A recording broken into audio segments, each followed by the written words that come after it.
It's not very often that we actually get to do the drop video. Whenever there's new games out in a week, normally there's like one new game worth mentioning, but this week there's actually 3 titles that personally I'm interested in checking out. Not huge AAA stuff, but just different stuff that actually looks like it could be worth a play. Interesting puzzlers and a lot of indie stuff really, but cool looking indies that I'm actually looking forward to playing. Now, before we get into the games, if you guys are looking for a new controller, make sure you check out the sponsor Controller Mods. The link down below will give you a discount, and there's a discount code as well. Definitely worth checking out. The controllers on there are awesome, fully custom designs, and you can even be cheeky and get yourself a modded controller. But let's get into it.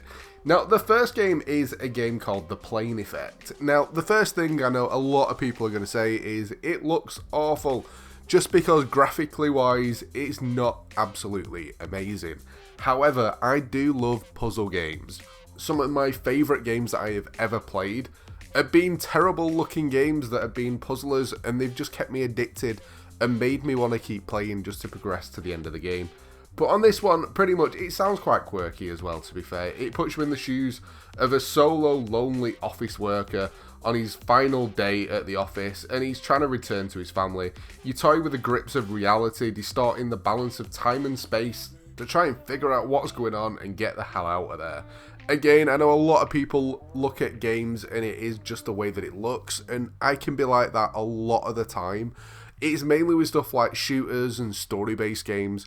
When it comes to a puzzler and stuff, I don't usually care what it looks like. I just enjoy working out the puzzles and getting to the end of the game.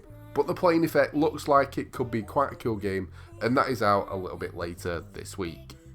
If you're looking for something a little bit different, not as puzzly I suppose, there's a new game out this week called Foreclosed. Now, this game's an action-driven but narrative-driven shooter that's set in like a cyberpunk-style world.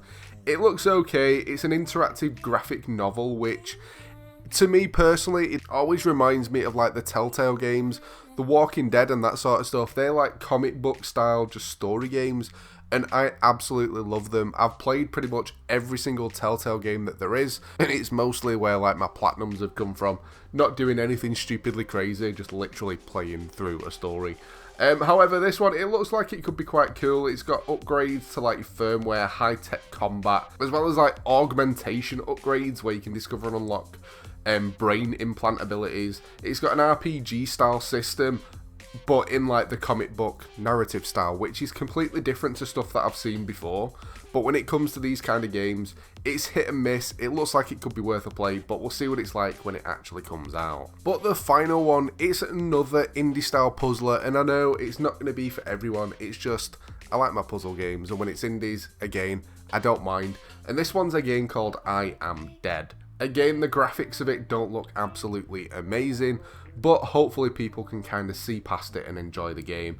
It's a charming puzzler adventure where you play as a character that's recently deceased, and he was like the museum curator of a tiny island who's just been reunited with the ghost of his dog Sparky, only to discover that a disaster is about to destroy the beloved island, and you got to kind of work together to prevent the island's volcano from erupting. Again, the survival style, puzzler style, it's the kind of thing that I do enjoy playing, and I can kind of forget about the way that a game looks if I enjoy playing it. Hopefully people will see past it. It looks like it could be worth a play. Now, out of any of the games that I've mentioned today, I'm curious to see what you guys think. Out of the 3 that I've talked about, which one do you think you guys would personally play? And if there's anything due out this week that you think I should be checking out that I haven't mentioned, make sure you leave a comment down below. Any games that we do talk about on the channel, if you're looking for people to play with as well, make sure you jump in the Discord. It's a decent community and it's just an easy way to find new people to play with, so you're not stuck playing solo. But that's pretty much it for this one. I hope you've enjoyed the video. If you have, a like would be awesome. Don't forget to subscribe as well if you're new to the channel. But thanks for watching, guys, and I'll catch you next time.